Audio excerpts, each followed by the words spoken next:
Guys, panoorin nyo tong isang tao na batikang DDS. Isang malapit to sa pamilya Duterte, lalo na kay Pangulong Duterte dati, at naging spokesperson din niya to eh. So panoorin nyo kung paano niya basagin tong mga DDLs ngayon. With these people, they are underestimating this president. They tell us he's weak.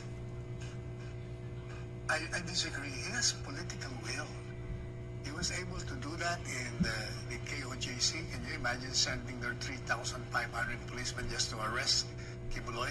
He was able to arrest, detain, and and drew to The Hague Mr. Duterte, the former president. Pag ganyan ng klaseng tao, may political will, magaling siya. Klase ka, senador. Di ba guys? So yung mga sinasabi ng mga DDS ngayon or DDLs na panglalait, yung weak, bangag, magnanakaw, sinasabi nyo na lang yan kasi hindi nyo maamin na maganda yung ginagawa nung presidente natin ngayon. Paano ko nasabi?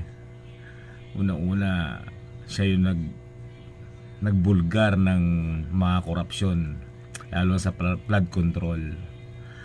At hindi tumataas ang gasolina, bumaba yung bigas. So mga pangangailangan ng mga kapwa nating mahihirap.